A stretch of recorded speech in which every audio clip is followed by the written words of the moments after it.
Hello guys, कैसे हैं guys. बंद लिफाफा। आकाश को ऑफिस की तरफ से बाहर कहीं भेजा जा रहा था काम से। तो रीता ने सारा जिम्मेवारी अपने हाथ में ले ली थी और वो फाइलों को और कागज़ों को संभालने लगी। तो उसके हाथ में एक लिफाफा लगता है जो बंद होता है। वो जब उसमें एड्रेस देखती है और डेट देखती है तो वो 10 साल पुराना होता है। वो आकाश को दिखाती है और कहती है कि देखो, इतना पुरानी लिफाफा ये यहाँ पर रखा हुआ है और ये अभी तक तुमने खोला नहीं है। तो वो आकाश बोलता है कि रहने दो, कोई बात नहीं है। क्या लिखा होगा इसमें? पिताजी की चिट्ठी है। लिखा होगा कि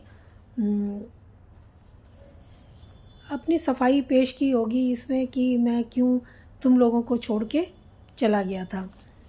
तो वो कहती है फिर भी जो कुछ भी है इसे खोलना तो चाहिए था, इतनी पुरानी चिट्ठी है, क्या लिखा है कुछ पता तो चलता। तो वो कहता है नहीं, रख दो। वो कहती है नहीं, खोलना चाहिए। ये कह के वो उसको खोलती है और पढ़ना स्टार्ट करती है। जब पढ़ती है तो उसमें लिखा होता है कि बेटा, मेरी और तुम्हारी माँ की कभी आपस में बनती नहीं थी, क्योंकि हम दोनों के विचार एक दूसरे से मिलते नहीं थे, इसलिए हमारा आपस में झगड़ा हो जाता था। तुम छोटे थे तो मैंने सोचा कि तुम्हारी परवरिश ठीक से हमारे झगड़े के बीच में नहीं हो पाएगी, इसलिए मैं तुम्हें छोड़ के दोनों को चला गया। लेकिन मैं फिर भी दूर रहते हुए भी हमेशा तुम्हारे पास रहा करता था कि जब भी तुम गिरते थे, तुम्हें चोट लगती थी, तो तुम्हें डॉक्टर के पास ले गया और तुम्हें पट्टी करवा के लाया। और तुम्हारी स्कूल की फ़ीस भी मैं ही जमा कराया करता था, तो जिसको तुम अंकल के नाम से जाना करते थे कि अंकल जी अच्छे हैं। तो ये सब उस चिट्ठी में लिखा हुआ था। तो ये सब जो आकाश की मम्मी होती हैं वो पीछे से सुन रही होती हैं। जब वो सुनती हैं तो उनको बहुत दिल भर के आ जाता है और वो बहुत रोने लगती हैं। रोते रोते चिट्ठी को पढ़ने लगती हैं। फिर कहती हैं कि बेटा, तुमने अभी तक ये क्यों नहीं बताया था।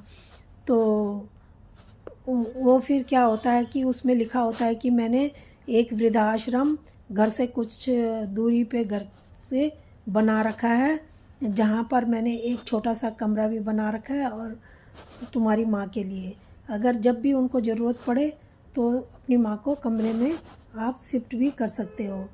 और वृद्धा आश्रम मैंने खोल रखा है, जहाँ मैं आराम से वृद्धा आश्रम में रह के लोगों की सेवा भी करता हूँ और खुद भी आराम से रह रहा हूँ।